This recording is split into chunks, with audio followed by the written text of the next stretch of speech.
তোমাদের সবাইকে zoom online ক্লাসে স্বাগত। আজকে তোমাদের ফিনান্স ব্যাংকিং ও বীমা প্রথম পত্রের দ্বিতীয় অধ্যায় নিয়ে আলোচনা করব। এর আগে তোমাদের দুইটা অধ্যায় আলোচনা হয়েছে, সেটা হচ্ছে প্রথম অধ্যায় এবং পরে যেটা হয়েছে সেটা হচ্ছে তৃতীয় অধ্যায়। তো এই দুটো অধ্যায়ের পরে আমাদের আরেকটা অধ্যায় মাঝে থাকে, সেই অধ্যায়টা হচ্ছে দ্বিতীয় অধ্যায়। সেই অধ্যায়টা নিয়ে যথারীতি আমি আলোচনা করব। তো তোমরা মাঝে পরীক্ষার পরে বা ভর্তির পরে দুইটা অধ্যায় পড়ার পরে একটা পরীক্ষায় অ্যাপিয়ার করছো, পরীক্ষাটা অ্যাটেন্ড করে তোমার পরীক্ষাটা দিয়েছো এবং ওভারঅল মোটামুটি একটা বিষয় বোঝার চেষ্টা করছো যে ফাইন্যান্স বিষয়টা কেমন কি। অনেকেই বুঝছো বা অনেকেই একটু গা ছাড়া ভাব দিয়ে আছো। তো যাই হোক, যে যেটা করতেছো বা করবা সেটার ফল তোমরা পাবা। তো নেক্সট ডে এখন যেটা হবে, তোমাদের মাঝখানে একটা ভ্যাকেশন গেল, ভ্যাকেশন শেষে এখন থেকে তোমাদের ক্লাস শুরু হবে। পরবর্তীতে আমরা আশা করি বা সবাই তোমরা চাও যে তোমরা যেন সশরীরে বা অফলাইনে বা কলেজে ক্যাম্পাসে আমরা যেন ক্লাসরুমে বসে ক্লাস করতে পারি, সেই আশাবাদ রেখে আজকে আমি আমার ক্লাসটা শুরু করতেছি। আজকে এখানে 28 পার্টিসিপেন্ট আমি সহ, তার মানে তোমরা 27 স্টুডেন্ট এখানে উপস্থিত আছো। তো চলো দেখি আজকে আমাদের লেকচারটা শুরু করি।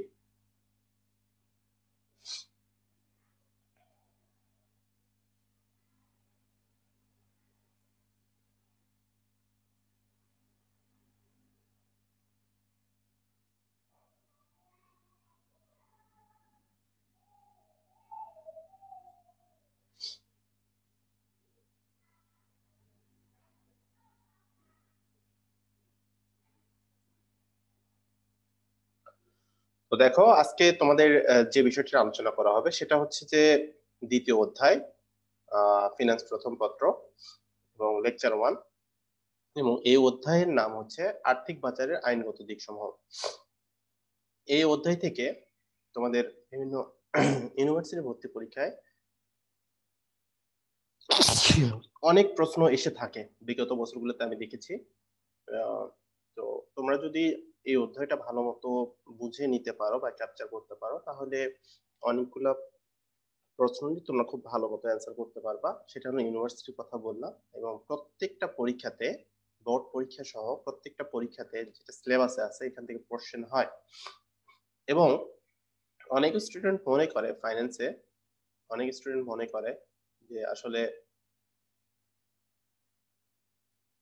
সেটা হচ্ছে যে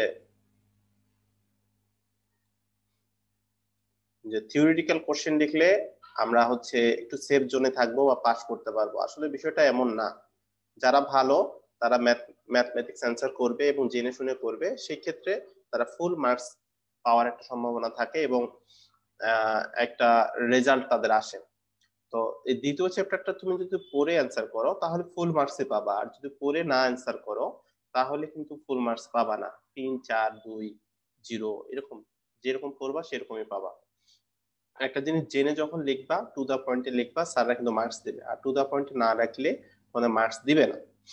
তো আমরা আমি আশা করব তোমরা আমার স্টুডেন্ট হিসেবে বা ঢাকা রেসিডেন্সিয়াল মডেল কলেজের স্টুডেন্ট হিসেবে প্রত্যেকটা বিষয় তোমরা ভালো মতো জানার চেষ্টা করবা, বোঝার চেষ্টা করবা, বুঝে অ্যান্সার করবা। ঠিক আছে? এমনও হয়েছে যে তোমাদের 20-এ 20 অ্যান্সার করে 20 পাইছে। ঠিক আছে, এরকম কিছু করো। এমনি এমনি খাতা ভরায় লিখিয়ে লাভ নাই। তোমরা এখানে পরিশ্রম করো, এখান থেকে তুমি আউটপুটটা নাও, রেজাল্টটা নাও, যেটা তোমার জীবনের জন্য কাজে লাগবে। তো এই অধ্যায়ে আমরা যে বিষয়গুলো আজকে জানবো সেটা হচ্ছে আর্থিক বাজারটা কি সেটা সম্পর্কে জানবো। এবং আর্থিক বাজার ব্যবস্থাপনার বা ব্যবস্থার যে উপাদান গুলো আছে, যে এলিমেন্ট গুলো আছে, সেই বিষয়গুলা এখানে আমরা আলোচনা করব। এবং সর্বশেষ মুদ্রা বাজার এবং মূলধন বাজারের যে বৈশিষ্ট্য সেটা নিয়েও আমরা কি করব, আলোচনা করব। প্রথমটা দেখো, আর্থিক বাজার কি। আর্থিক বাজার নিয়ে কারো কোনো ধারণা আছে? আর্থিক বাজার কি এই সম্পর্কে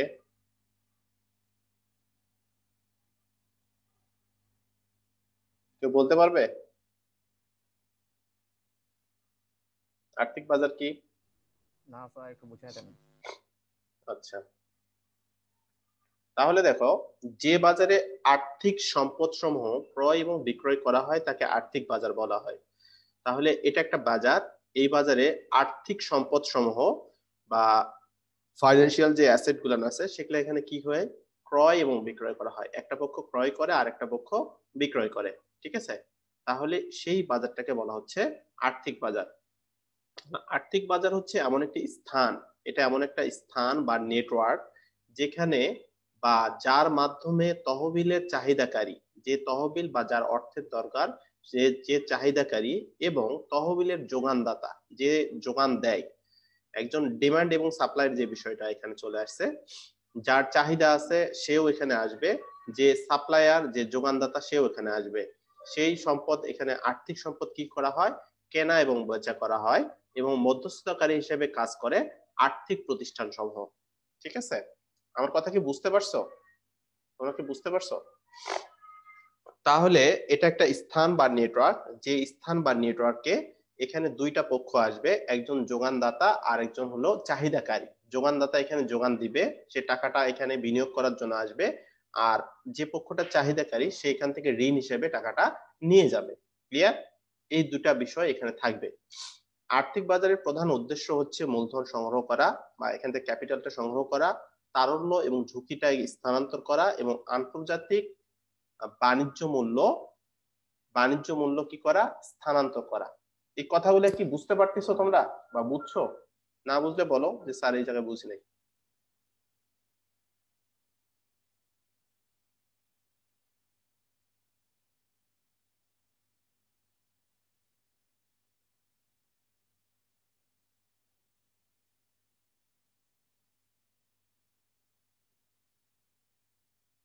চিস্তি বলো তো, বুঝছো আমার কথা বলেন? শামীম, জি স্যার। বুঝতে পারছো? তুমি কি কমার্সে ছিলা? না স্যার। সায়েন্স থেকে আসছো? জি স্যার। আচ্ছা দেখো, তারপরেরটা দেখো, আর্থিক বাজারটার বিষয়টা কি এখানে। এটা একটা প্রতিষ্ঠান বা নেটওয়ার্কের কথা বলা হলো, সেই বিষয়টা দেখো, এটা একটা আর্থিক প্রতিষ্ঠান। সেই আর্থিক প্রতিষ্ঠানের দুইটা বিষয় থাকবে, একটা হচ্ছে ডেফিসিট, ঘাটতি একক থাকবে, একটা উদ্বৃত্ত একক থাকবে। যাদের ঘাটতি থাকবে, যার টাকার শর্ট থাকবে বা সংকট থাকবে, সে এখান থেকে টাকাটা সংগ্রহ করার জন্য আসবে। তহবিলের চাহিদা কারিগণ তহবিলের উৎস সন্ধান করে, কোন উৎস থেকে যে টাকাটাকে সংগ্রহ করতে পারে সেই বাজারে এসে সন্ধান করে।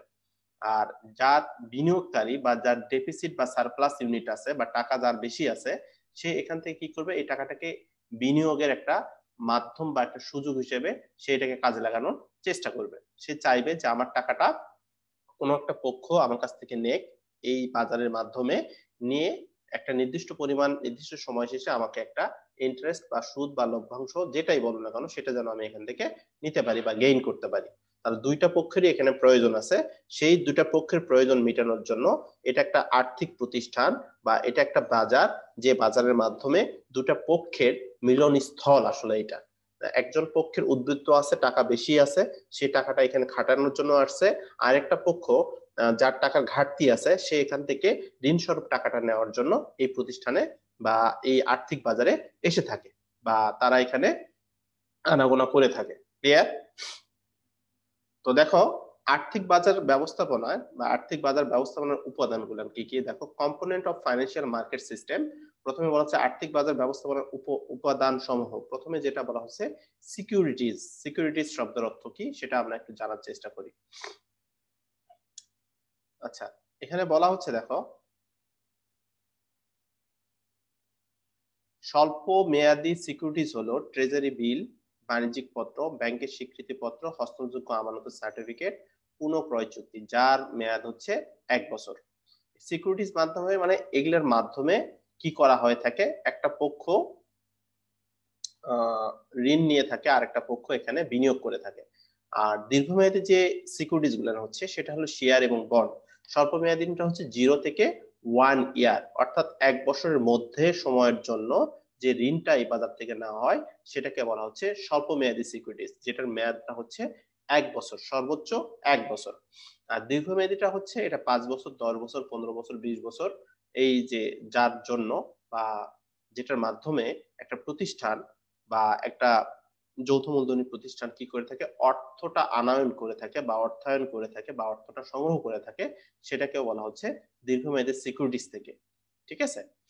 সিকিউরিটি ইস্যুয়ার, আসলে সিকিউরিটিটা ইস্যু করে কে, বাজারে ছাড়ে কে?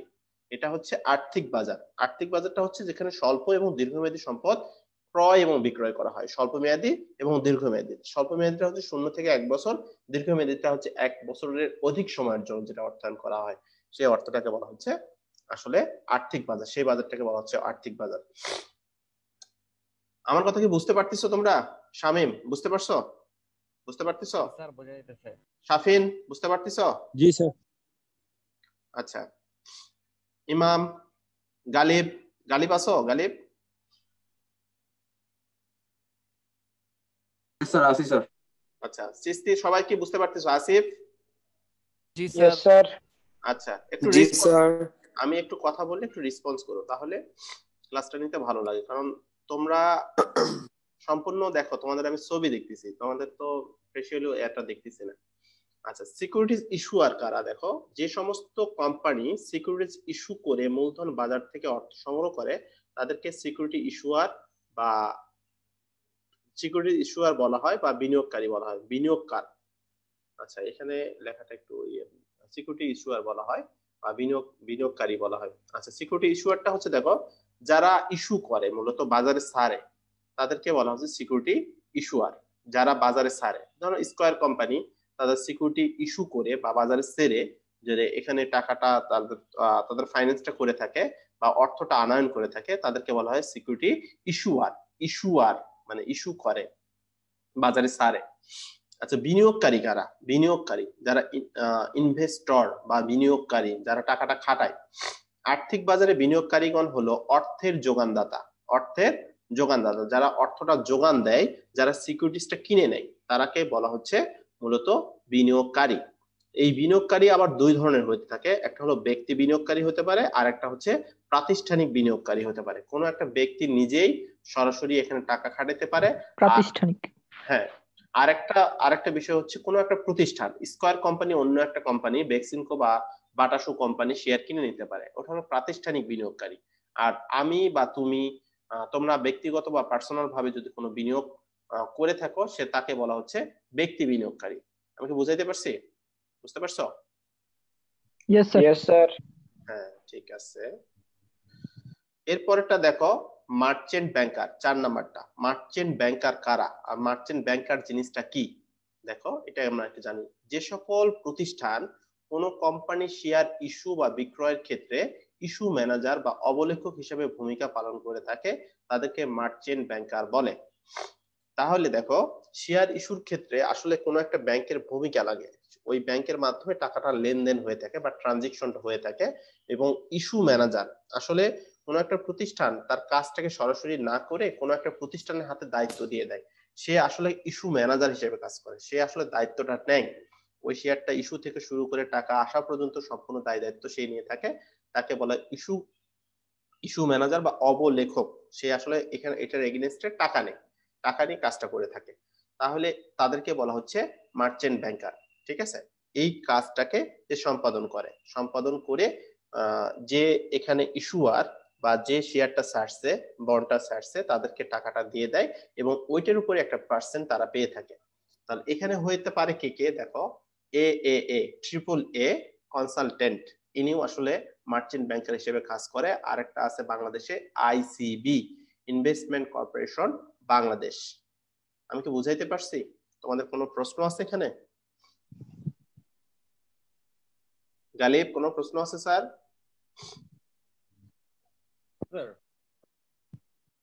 স্যার আছে স্যার। হ্যাঁ, বলো। স্যার, অন্যান্য যে ব্যাংক গুলো তারাও কি স্যার মার্চেন্ট ব্যাংকার হিসেবে কাজ করতে পারে? স্যার, অন্যান্য ব্যাংক যদি শেয়ার ইস্যু করতে পারে যদি কোনো কোম্পানি স্যার পাবলিক হতে চায়? যদি কোনো প্রতিষ্ঠান এই দায়িত্বটা পালন করে তাহলে আমরা ওটাকে বলতে পারি। ঠিক আছে, কিন্তু এখানে প্রসিদ্ধ নামটা হচ্ছে ট্রিপল এ কনসালটেন্ট এবং আইসিবি কর্পোরেশন বা কোনো একটা ব্যাংকও এখানে মার্চেন্ট ব্যাংকার হিসেবে কাজ করতে পারে যদি সে চায়। ঠিক আছে, সবগুলো ব্যাংকের একটা নির্দিষ্ট প্রসিডিওর মেনটেন করে আসলে মার্চেন্ট ব্যাংকারের দায়িত্বটা নিতে হয়। যদি তার ওই ধরনের যোগ্যতা থাকে এবং সে যদি কাজটা করে, তখনই তাকে মার্চেন্ট ব্যাংকার হিসেবে আমরা বলতে পারি। ক্লিয়ার?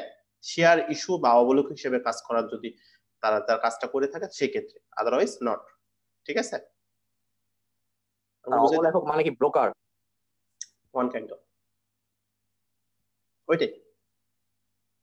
ঠিক আছে, আসলে ব্রোকার জিনিসটা কিন্তু আমরা নেগেটিভ সেন্সে নিয়ে নিচ্ছি। কোনো একটা কাজ করতে গেলে তুমি এককভাবে কোনো কাজটা করতে পারবে না, এটার জন্য তোমার সাপোর্টিং হ্যান্ড লাগবে। সেই হ্যান্ডটাই কিন্তু এখানে চলে আসছে। আর এটা কিন্তু বিজনেস ওয়ার্ল্ডে একটা প্রসিদ্ধ নাম, ব্রোকার হোক, মিডিয়া হোক, ভায়া হোক, এটা তোমার লাগবেই। তোমার এই কাজটাকে সম্প্রসারণের জন্য তোমার এই এই এই পার্সন গুলা বা এই ব্যক্তিগুলা বা এই প্রতিষ্ঠানগুলা তোমাদের লাগবে। ঠিক আছে, তাছাড়া কিন্তু কাজটাকে তুমি সরাসরি সম্পাদন করতে পারবা না। ঠিক আছে, আচ্ছা, তারপরেরটা দেখো, ক্রেডিট রেটিং কোম্পানি। যে সকল কোম্পানি বাজারে নতুন শেয়ার বা বন্ড ইস্যু করতে চায়, তাদের আর্থিক অবস্থা, ব্যবস্থাপকের দক্ষতা ইত্যাদি বিবেচনা করে একটি রেটিং মান নির্ধারণ করে, তাকে ক্রেডিট রেটিং কোম্পানি বলে। বাংলাদেশে মোট আছে কয়টি? এখানে 8টি আছে। দেখো, ক্রেডিট রেটিংটা হচ্ছে কোনো একটা প্রতিষ্ঠান, স্কয়ার কোম্পানি, ব্র্যাক বলো বা হোয়াট এভার, আমি বাংলাদেশের প্রথম সারি অনেকগুলো কোম্পানি বা যে কোনো একটা কোম্পানির কথা আমি বলি, ওই কোম্পানির পারফরমেন্সটা, ফাইন্যান্সিয়াল পারফরমেন্সটা কেমন, ওই কোম্পানি বিগত 5 বছর 3 বছর এখানে যে ম্যানেজার বা ব্যবস্থাপক আছেন, তার দক্ষতা, তার ইফিসিয়েন্সি, তার যে এখানে তার যে বিভিন্ন পদক্ষেপ, স্টেপ, এটার উপর ভিত্তি করে প্রতিষ্ঠানটা কত দূরে গিয়েছে এবং প্রতিষ্ঠানের এখানে শেয়ারের যে পরবর্তীতে যে ভ্যালুয়েশন বা মূল্যায়নটা জনসাধারণের কাছে, সরকারের কাছে বা বিভিন্ন পক্ষের কাছে কতটুকু হয়েছে, সেটাকে মূল্যায়নের যে মাপকাঠি, সেটাকে বলা হচ্ছে credit rating company, credit rating. অর্থাৎ এদের অবস্থাটা ভালো, এরা হচ্ছে কোন লোন নিলে বা বাজারের রেপুটেশন এদের ভালো, দ্যাটস ওয়াই এদেরকে বলা হয় ক্রেডিট রেটিং কোম্পানি। ওদেরকে রেট করে কোন অবস্থায় আছে তারা। ঠিক আছে, আমি যদি তোমাদেরকে বলি তোমাদের এখানে যারা গোল্ডেন এ প্লাস পাইছো, এ প্লাস পাইছো বা এ পাইছো, বি পাইছো, সি পাইছো, ডি পাইছো, তাহলে তোমাদেরকে আমি মোটামুটি একটা গ্রেড দেখে প্রথমত একটা মূল্যায়ন করতে পারি। কিন্তু তুমি এসএসসি তে গোল্ডেন এ প্লাস পাইছো, ইন্টারমিডিয়েটে তুমি বি গ্রেড পাইছো, তাহলে তোমার মূল্যায়নটা খুব বেশি ভালো হবে না। কিন্তু তুমি হচ্ছে এসএসসি তেও এ প্লাস পাইছো, ইন্টারে এ প্লাস পাইছো, গোল্ডেন পাওনি, কোনো সমস্যা নাই, তোমার একটা অবস্থা আছে। বা তুমি একটু খারাপ করছিলে এসএসসি তে, ইন্টারমিডিয়েটে ভালো করছো, পরবর্তী ভার্সিটিতে ভালো একটা সাবজেক্টে ভর্তি হয়েছো, তোমার উত্তরোত্তর কি হচ্ছে, ডেভেলপমেন্ট হচ্ছে, তাহলে এখানে ক্রেডিট রেটিং এর কাছে তোমার কি হচ্ছে, তোমার অবস্থাটা ভালোর দিকে যাচ্ছে। আমি কি বুঝাইতে পারছি? তাহলে কোনো একটা প্রতিষ্ঠান তার পারফরমেন্স বা বিগত যে অ্যাক্টিভিটিস গুলো ম্যানেজারের, সেগুলার হচ্ছে দক্ষতাটা কি করা হয়, যাচাই করা হয় মূলত ক্রেডিট রেটিং এর মাধ্যমে। ক্লিয়ার? স্যার আমার একটা কোশ্চেন ছিল। কে আপনি? বলো, নাম কি? স্যার আমি স্যার। বলো। হ্যাঁ স্যার, এসএসসি আর এইচএসসি তে এ প্লাস না পায় কেমনে ভালো ভার্সিটিতে ভর্তি হওয়া যায়? এ প্লাস না পেলে কি ভার্সিটি ভর্তি হতে পারবা না? পারবা কেন না স্যার? তুমি? পারবা কি না সেটা বলো। অবশ্যই পারবো স্যার। তাহলে তোমার হচ্ছে কেমনে ভার্সিটিতে ভর্তি হইতে পারবো? পড়তে হবে, প্রচুর পড়তে হবে, সাবজেক্ট জ্ঞানটা খুব ভালো থাকতে হবে। ঠিক আছে, তোমার পরিশ্রমের উপর তো ডিপেন্ড করবে। আসলে ঢাকা ইউনিভার্সিটি কি তুমি দুইটা বোর্ড স্ট্যান্ড করলে ঢাকা ইউনিভার্সিটি তোমাকে ভর্তি নেবে? তুমি ধরো এসএসসি মানে বোর্ড স্ট্যান্ড করছো, মার্কসের দিকে শীর্ষে আসছো, তোমার ঢাকা ইউনিভার্সিটি তোমার সরাসরি নিজে ভর্তি করে নেবে? সম্ভব না স্যার। তাহলে তোমাকে কি করতে হবে এরপরে? ওই ভর্তির উপযোগী যে প্রশ্নগুলান আছে সেগুলাকে কাভার আপ করার জন্য তোমাকে পড়তে হবে। তাহলে ওগুলা যদি তুমি ঠিকঠাক মতো দিতে পারো, দিয়ে যদি ওই জায়গায় তুমি নামটা বসাইতে পারো, তাহলে পরের বিষয়টা হচ্ছে যে তুমি যদি কোনো রকমের ভর্তি পরীক্ষা দেওয়ার যোগ্যতাটা, ফর্মটা বা পয়েন্টটা থাকে, তাহলে কিন্তু হয়ে যাচ্ছে, আর কিছু ব্যাপার না। আচ্ছা স্যার, আমাদের ঢাকা ইউনিভার্সিটি এমসিকিউ কি আমাদের কলেজের মধ্যে সেট করে 4 সেট? এটা হলো পরের ইস্যু, এগুলা দেখো পরে।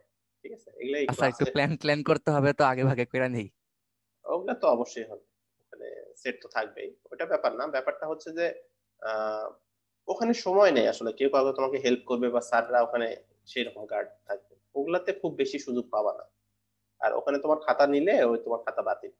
ঠিক আছে, ওখানে তেমন কিছু সুযোগ নাই। ওগুলা বাদ দিয়ে তোমাদের পড়তে হবে। ওখানে যারা পড়ে তারাই চান্স পায়, এটা মাথায় রাখবা। যারা পড়তেছে, নিজের কথা ভাবতেছে, তারাই কিন্তু চান্স পাবে, আদারওয়াইজ নট। বুঝতে পারছো? জি স্যার। এই আর কি।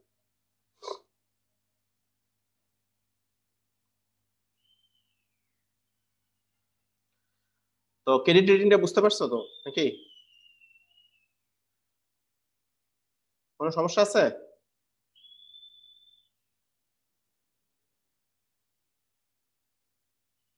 আচ্ছা, তারপরে যে বিষয়টা সেটা দেখো, স্টক এক্সচেঞ্জ। দেখো, কোম্পানি ইস্যুকৃত সিকিউরিটিজ ক্রয় বিক্রয়ের সুসংগঠিত স্থান বা নেটওয়ার্ক হচ্ছে স্টক এক্সচেঞ্জ। মানে স্টক এক্সচেঞ্জ হচ্ছে ওয়ান কাইন্ড অফ একটা বোর্ড, তাই তো, ওটা নিয়ন্ত্রণ করে মূলত। তাহলে এটা সুসংগঠিত স্থান বা নেটওয়ার্ক যেটার মাধ্যমে হচ্ছে সেটা হচ্ছে কি বলা হচ্ছে স্টক এক্সচেঞ্জ। বাংলাদেশে স্টক এক্সচেঞ্জ হচ্ছে কয়টা? দুইটা, ঢাকা ডিএসসি আর সিএসসি। সেটা হচ্ছে ঢাকা স্টক এক্সচেঞ্জ আর হলো চিটাগং স্টক এক্সচেঞ্জ। এই দুটোর মাধ্যমে এখানে শেয়ারটা ক্রয় এবং বিক্রয় করা হয়ে থাকে। এখানে বলা হচ্ছে দেখো, স্টক ব্রোকার যে সকল প্রতিষ্ঠান বিনিয়োগকারীর পক্ষে সিকিউরিটিজ ক্রয় করে থাকে এবং বিনিময় কমিশন পায় তাদেরকে বলা হচ্ছে স্টক ব্রোকার। ব্রোকারদের বিএসইসির অনুমোদন লাগে এবং তারা কোনো ঝুঁকি নেয় না। ব্রোকার হইতে গেলে তোমার হচ্ছে সিকিউরিটিজ এবং এক্সচেঞ্জ কমিশন থেকে তোমাকে কি করতে হবে? অনুমোদন লাগবে। এবং তুমি বা তোমরা বা যে এই কাজটা করবে সে কোনো ঝুঁকি নিবে না। এই ঝুঁকিটা আলটিমেট ভাবে কার? কোম্পানি। ঠিক আছে, সে এখান থেকে কি করে দিবে? শেয়ারটা বিক্রি করে দিবে এবং ওইটার এগেইনস্টে সে কি করবে? ওইটার এগেইনস্টে সে হচ্ছে কমিশনটা পাবে। সে যদি সেল করতে পারে কমিশন পাবে, আদারওয়াইজ এখানে কোনো প্রশ্ন নাই। ওকে, কোনো প্রশ্ন আছে এখানে?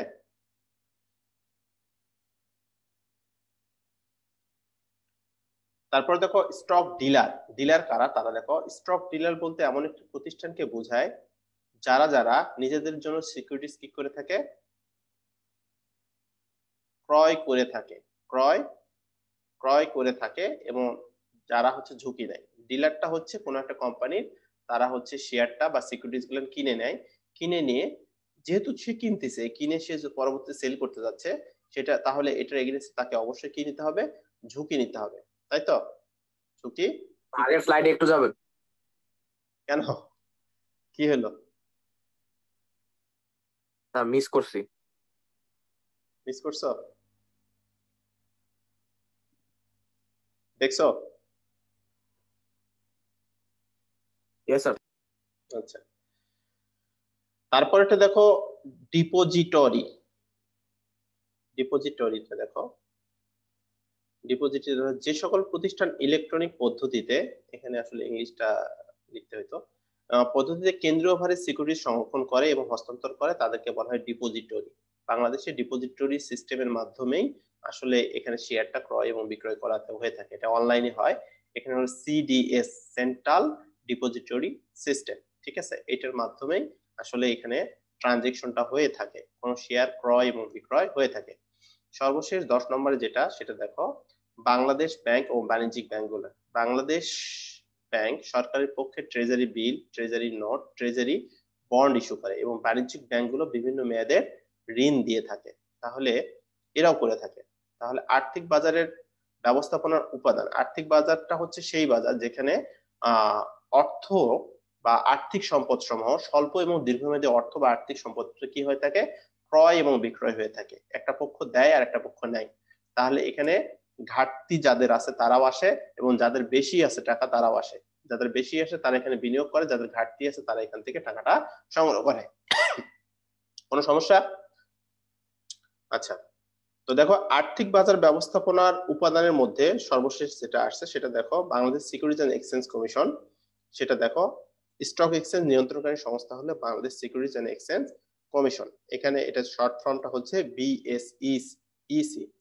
বি তে বাংলাদেশ, এস এ সিকিউরিটিজ, তারপর ই তে এক্সচেঞ্জ, সি তে commission. Bangladesh securities and exchange commission. তাহলে আর্থিক সম্পত্তি বা সিকিউরিটিজ গুলো কি কি এখানে ডিল করা হয় বা ক্রয় এবং বিক্রয় করা হয় অর্থ বা আর্থিক বাজারে বা মুদ্রা এবং মূলধন বাজারে, সেগুলা নিয়ে একটা কথা হচ্ছে। প্রথমটা হচ্ছে শেয়ার। শেয়ারটা হচ্ছে কি মূলধন বাজারের উপাদান না শেয়ার মুদ্রা বাজারের উপাদান? কে বলতে পারবে? এটা মানি মার্কেট না ক্যাপিটাল মার্কেটের উপাদান? Capital market. Capital market. তারপর বন্ড। স্যার মানি। মানি মার্কেট না, বন্ডটা হচ্ছে দীর্ঘমেয়াদী, তার মানে ক্যাপিটাল মার্কেট। ঋণপত্র স্বল্পমেয়াদী না, এটা দীর্ঘমেয়াদী, তাহলে এটা ক্যাপিটাল মার্কেট। আচ্ছা, গেল। তারপরটা হচ্ছে দেখো, ট্রেজারি নোট, ট্রেজারি বন্ড, পুনঃক্রয় চুক্তি, বাণিজ্যিক কাগজ, ব্যাংকের স্বীকৃতিপত্র, হস্তান্তরযোগ্য আমানতের সার্টিফিকেট, কল মানি সিকিউরিটিজ, এইগুলা হচ্ছে আর্থিক বা সিকিউরিটিজ। এগুলা কি করা হয় এখানে আর্থিক বাজারে? আর্থিক বাজার মানে স্বল্প মেয়াদী একটা বাজার আছে, দীর্ঘমেয়াদী একটা বাজার। স্বল্প মেয়াদীটাকে বলা হচ্ছে মানি মার্কেট বা মুদ্রা বাজার, আর দীর্ঘমেয়াদীটা বলা হচ্ছে ক্যাপিটাল মার্কেট বা মূলধন বাজার। এই দুটো সম্পদ সমূহ কি করা হয় মিশ্রণে ক্রয় এবং বিক্রয় করা হয়ে থাকে। ক্লিয়ার? আচ্ছা, আর্থিক বাজারের গুরুত্বপূর্ণ দুটি অংশ হচ্ছে, একটা হলো মুদ্রা বাজার আর একটা হচ্ছে পুঁজি বাজার। তাহলে আর্থিক বাজারটা হচ্ছে, দেখো মুদ্রা বাজারটা বলা মানি মার্কেট, আর হচ্ছে মূলধন বাজারটাকে বলা হচ্ছে ক্যাপিটাল মার্কেট। তো দেখো এখন এই যে মুদ্রা এবং মুদ্রা অর্থ বাজার বা মুদ্রা বাজার, পুঁজি বাজার বা মূলধন বাজারের যে বৈশিষ্ট্যগুলান, এই দুটোর মধ্যে যে তুলনামূলক বৈশিষ্ট্যটা, সেটা আমরা এই স্লাইডের মাধ্যমে কি করব আলোচনা করব বা এই বিষয়টা আমরা জানার চেষ্টা করব। তো দেখো সংজ্ঞা, অর্থ বা মুদ্রা বাজার কাকে বলে বা মানি মার্কেট কাকে বলে? দেখো আর্থিক বাজারের যে অংশে এখানে বলা হচ্ছে স্বল্পমেয়াদী আর্থিক সম্পত্তি ক্রয় এবং বিক্রয় করা হয়ে থাকে, তাকে বলা হচ্ছে অর্থ বা মুদ্রা বাজার। তাহলে এখানে স্বল্পমেয়াদটা মেয়াদের উপর ভিত্তি করা বলা হচ্ছে এটাকে 0 থেকে 1 বছরের জন্য, যেখানে অর্থ বা আর্থিক সম্পদ কি করা হয় থাকে ক্রয় এবং বিক্রয় করা হয়ে থাকে, সেই বাজারটাই হচ্ছে মুদ্রা বাজার। আর আর্থিক বাজারের যে অংশে দীর্ঘমেয়াদী সম্পত্তি সমূহ বা সম্পদ সমূহ ক্রয় এবং বিক্রয় করা হয়ে থাকে, তাকে বলা হচ্ছে মূলত পুঁজি বা মূলধন বাজার বা ক্যাপিটাল মার্কেট। আমি কি বুঝাইতে পারছি? কোনো সমস্যা বা কনফিউশন থাকলে আমাকে বলতে পারো। ওকে, তো এখানে হাতিয়ার গুলেন কি কি, এখানে এলিমেন্ট বা উপাদান গুলেন কি কি সেগুলোর কথা বলো, বা ইনস্ট্রুমেন্ট গুলেন কি কি। সেটা হলো মুদ্রা বাজারের ইনস্ট্রুমেন্ট গুলেন হচ্ছে ট্রেজারি বিল, তারপরেরটা হচ্ছে দেখো বাণিজ্যিক কাগজ, ব্যাংকের স্বীকৃতিপত্র, পুনঃক্রয় চুক্তি, হস্তান্তরযোগ্য আমানতের সার্টিফিকেট, কল বাজার। আর পুঁজি বাজারেরটা বলা হচ্ছে সাধারণ শেয়ার, অগ্রাধিকার share, debenture, treasury bond, mortgage. Clear? আর মূলধন বাজারের অর্থ বাজারের এখানে নিয়ন্ত্রণকারী সংস্থা বা রেগুলেটরি বডি বা রেগুলেটরি অথরিটি কারা, এখানে কে নিয়ন্ত্রণ করে থাকে মুদ্রা বাজার? সেটা হচ্ছে বাংলাদেশ ব্যাংক, এখানে বিবি বাংলাদেশ ব্যাংক। আর পুঁজি বাজার বা মূলধন বাজার নিয়ন্ত্রণ করে থাকে Bangladesh securities and exchange commission, BSEC. এখন দেখো তারল্যের যে ব্যাপারটা, সেটা কোনটাতে কম কোনটাতে বেশি, বা ঝুঁকি কম বা বেশি, এই ধরনের বিষয়গুলো আছে। মুদ্রা বাজারের সিকিউরিটিজ গুলো তারল্য বেশি, এখানে খুব সহজে আমরা কি করতে পারি লিকুইড ক্যাশে আমরা কনভার্ট করতে পারি বা রূপান্তর করতে পারি। ক্যাপিটাল মার্কেটের শেয়ার গুলাকে আমরা সহজেই কি করি না, আমরা এখানে রূপান্তর করি না, কারণ আমরা যারা বিনিয়োগকারী তারাও চাই এখানে দীর্ঘ সময় ধরে আমার টাকাটা ওখানে থাক। ঠিক আছে? বিক্রয়ের ধরন, এটা আমরা কিসের বেসিসে বিক্রি করি সেটা দেখো, সেটা হচ্ছে এই সিকিউরিটিজ গুলো বা অর্থ বাজারের যে সিকিউরিটিজ গুলো সাধারণত অবহারে বিক্রি করা হয়, অবহারে, অর্থাৎ যে রেট দেওয়া থাকবে তার চেয়ে কম রেটে এখানে কি করা হয়ে থাকে বিক্রি করা হয়ে থাকে। আর পুঁজি বাজারের বা মূলধন বাজারের যে সিকিউরিটি গুলো আছে সেটা লিখিত মূল্যে বিক্রি করা হয়। 1000 টাকা ফেস ভ্যালু, 100 টাকা ফেস ভ্যালু, 10 টাকা ফেস ভ্যালু বা লিখিত মূল্য, ওই টাকায় বিক্রি করা হয়। প্রিমিয়াম বা অধিক হারে বিক্রি করা হয় বা অবহারে বিক্রি করা হয়। তার মানে লিখিত মূল্যও বিক্রি করা হয়, বেশি মূল্যও বিক্রি করা হয়, কম মূল্যও বিক্রি করা হয়। কারো কোনো প্রশ্ন আছে এখানে? স্যার মর্টগেজ লোনটা কি? মর্টগেজটা হচ্ছে কোনো একটা সম্পত্তি বা দলিল তোমার এখানে জমা রেখে ওইটার এগেইনস্টে যে লোনটা ইস্যু করা হয়, সেই লোনটাকেই বা সেই লোন বা সেই বন্ডটাকে বলা হচ্ছে মর্টগেজ কেন্দ্রিক। মানে এটার এগেইনস্টে তোমার কিছু থাকতে হবে, থাকলেই তুমি ওটা পাবা, আদারওয়াইজ পাবা না। মনে করো আমার এই বাড়িটা আছে, এই বাড়ির যে দলিলটা, এই দলিলটা আমি যে কোনো কারো কাছে জমা রেখে আমি ঋণ নিতে পারি, ওরা ঋণ দিয়ে দিবে। তাহলে এটার এগেইনস্টে আমার একটা ডকুমেন্ট, মূল্যবান ডকুমেন্ট, বা আমার একটা স্বর্ণ আছে, সেই স্বর্ণ অলংকার আমি তাদের কাছে জমা রাখলাম, ওইটার এগেইনস্টে আমি নিলাম। মানে তারা কিছু এখানে চাচ্ছে, আমার কিছু ডকুমেন্টটা চাচ্ছে, সেটার এগেইনস্টে যেটা করবো সেটা। ক্লিয়ার? জামানত দিয়ে নিতে হবে। জামানত দিয়ে নিতে হবে। ওই মর্টগেজটাই হচ্ছে জামানত। মর্টগেজ শব্দের অর্থই হচ্ছে জামানত বা মূল্যবান কোনো একটা সম্পদ। ওকে স্যার অগ্রাধিকার শেয়ার ওগুলো তো পড়াবো পরে, ওগুলো পরে পড়াবো, ওগুলো পড়বা। সাধারণ শেয়ার কি, অগ্রাধিকার শেয়ার কি, ঠিক আছে। তোমাদের এখানে যেগুলো পড়তে হবে সেটা আর্থিক বাজার সম্পর্কে ডিটেইল ধারণাটা বা কনসেপ্টটা ক্লিয়ার হতে হবে। আর্থিক বাজারের ব্যবস্থাপনার উপাদান সমূহ যেগুলো আমি বলছি সেগুলো সম্বন্ধে তোমার ডিটেইল ধারণাটা নিতে হবে, এবং মুদ্রা বাজার এবং মূলধন বাজারের যে বৈশিষ্ট্যগুলো এটা সম্বন্ধে স্পষ্ট ধারণা থাকলে তুমি সহজেই তুমি কি করতে পারবা, প্রশ্নগুলো ক্যাচ করতে পারবা বা ধরতে পারবা, প্রশ্নের অ্যান্সার করতে পারবা, এবং ভালো একটা ধারণা তোমার এখান থেকে থাকলো, ঠিক আছে। এই আর কি। এর সংক্রান্ত কারো কোনো প্রশ্ন থাকলে করতে পারো। স্যার এখানে আমার প্রশ্ন আছে, বুঝতে পারিনি, আমি অ্যান্সার করতেছি।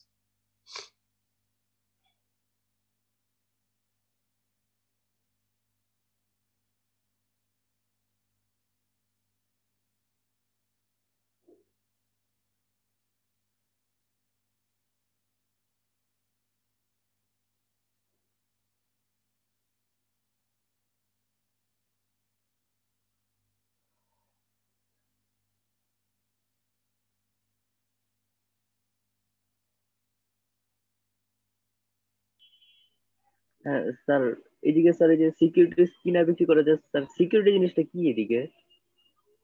সিকিউরিটি জিনিসটা কি? জি স্যার। সিকিউরিটিজটা হচ্ছে স্যার শেয়ার বন্ড, যেগুলোর মাধ্যমে আমরা কি করতে, কোনো একটা প্রতিষ্ঠান অর্থ সংগ্রহ করে থাকে এবং কোন অন্য একটা বিনিয়োগকারী বা ব্যক্তি বা প্রতিষ্ঠান ওখানে কি করে থাকে, বিনিয়োগ করে থাকে। এটাকেই মানে তোমাদের কমার্সের ভাষায় বা স্ট্যান্ডার্ড যে শব্দটা সেটাকে বলা হয় সিকিউরিটিজ, ঠিক আছে, সিকিউরিটিজ। ওকে, আর কোনো কারো কোনো প্রশ্ন? সাফিব বুঝতে পারছেন? জি স্যার। কোনো প্রশ্ন নাই? রুবায়েত শামীম, কি অবস্থা স্যার? আমার ক্লাস বুঝতে পারতেছেন? জি স্যার। আচ্ছা, মাহমুদ 18-15-6, মাহমুদ, মাহমুদ আছেন ক্লাসে? জি স্যার। ক্লাস বুঝতে পারতেছেন স্যার? জি স্যার। আপনি কি কমার্সের সায়েন্স থেকে আসছেন? না কমার্স থেকে আসছেন নাকি সায়েন্স থেকে? তাই বলছি। এসএসসি কিসে করছেন মাহমুদ? জি স্যার। এসএসসি কিসে করছেন, সায়েন্স আর কমার্স? সায়েন্স। বুঝতে সমস্যা হচ্ছে না? না না স্যার। আচ্ছা, না বুঝলেই সমস্যা না হলেই ভালো, ঠিক আছে। সায়েন্সের ছেলেগুলো ভালো করে, তবে কনসেপ্ট গুলো ক্লিয়ার হওয়ার চেষ্টা করো, প্রতিটা বিষয় বোঝার চেষ্টা করো। স্যাররা আছে এখান থেকে, তথ্যগুলো যখন তুমি ক্লিয়ার মতো বুঝতে পারবা তাহলে তোমার জন্য কি হবে, ইজি হবে। আমি কিন্তু এসএসসি সায়েন্স, পরবর্তীতে আমি কমার্স পড়ছি, কিন্তু আমার স্যার ওই সময় আসলে কি বলে এটা, আমাদের ফাইন্যান্স পড়ার আসলে সৌভাগ্য হয়নি। তোমাদের যেমন ক্লাস 9 থেকেও তোমরা পড়তে পারতেছো, এই সৌভাগ্যটা আমাদের হয়নি, বুঝতে পারছো? তো তোমরা বুঝে যাও, আমরা ভার্সিটিতে উঠে তখন থেকে পড়ছি।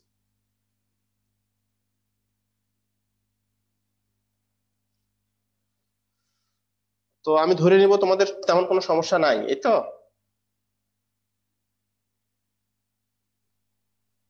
স্যার ঢাকা ইউনিভার্সিটিতে চান্স পাওয়ার জন্য কত পয়েন্ট লাগবে? আমার তো মনে হয় 9 পয়েন্ট হলে পরীক্ষা দিতে পারে, 8.5-9, দুইটা মিলে। চান্স পাওয়ার জন্য না, ফর্ম তোলার জন্য। চান্স পাওয়ার বিষয়টা স্যার তোমার আমার তো এসএসসি তে 4.44, এখন কি এইচএসসি তে 5 লাগবেই? দুইটা মিলে 9 করো, এটা 4.6 করো, তাহলে হবে। আমি জানি 8.5 না 9, এটা হলেই হয়। আর ইন্টারমিডিয়েট রেজাল্টটা হচ্ছে বেশি মূল্যায়ন করা হয়। ইন্টারমিডিয়েট রেজাল্টটাকে করা হয় তোমার 60% মার্কস, ওখান থেকে টোটাল মার্কসের 60%টা ওখান থেকে কাউন্ট করা হয়। এসএসসি তে করা হয় 40%, অর্থাৎ ওখানে যদি তুমি ধরো 20 আর এখানে ধরবা 30, এরকম ধরবা, ঠিক আছে। ইন্টারমিডিয়েট রেজাল্টটা বেশি গুরুত্ব বহন করে, তা সবচেয়ে বেশি গুরুত্ব বহন করে এখন তুমি কিরকম পড়তেছো, সিরিয়াস তোমার মধ্যে কিরকম আছে সেটা, ঠিক আছে। এই পড়ালেখা করো, আর পরিশ্রমের কোনো বিকল্প নাই, পরিশ্রম করো, ভালো কিছু হবে, ঠিক আছে। তোমার মতো ছেলেরাই তো ওখানে পড়তেছে, তাই না? তোমাদের ব্যাচ থেকেই তো পড়বে, তোমার ফ্রেন্ডই তো পড়বে, তাহলে তুমি ওইভাবে চিন্তা করবে যে আমাদের এই ক্লাসরুম থেকে যাবে যারা ভালো পড়াচ্ছে, পড়তেছে, চেষ্টা করতেছে, যাবে, এবং আমি আশাবাদী এখান থেকে আইবিএ তেও হয়ে যাবে অনেকের, যে যেভাবে চাও। মাহাদি কি আমাদের রেসিডেন্সিয়াল স্টুডেন্ট? হ্যাঁ স্যার। আচ্ছা, তো তোমাদের কারো এ প্লাস হয়নি না এখান থেকে? মাহাদি স্কলারশিপ পাইছে। মাহাদি স্কলারশিপ পায়, ওর কি এ প্লাস হয়েছে এসএসসি? হ্যাঁ স্যার। আচ্ছা, তো এই আর কি। তোমরা তো আজকে এই পর্যন্তই, সবাই ভালো থাকো, সুস্থ থাকো, নেক্সট দিন পড়ে আসবা, বিষয়গুলো পড়ে আসবে, আমি এখান থেকে কোশ্চেন করব। তোমাদের সবার ছবি আছে, কারা কারা কারা ক্লাসে আসো, আমার এগুলো সব ডকুমেন্ট আছে। হ্যাঁ, সবাই সুস্থ থেকো, ভালো ভালো থেকো, আল্লাহ হাফেজ। আসসালামু আসসালামু আলাইকুম। আলাইকুম স্যার।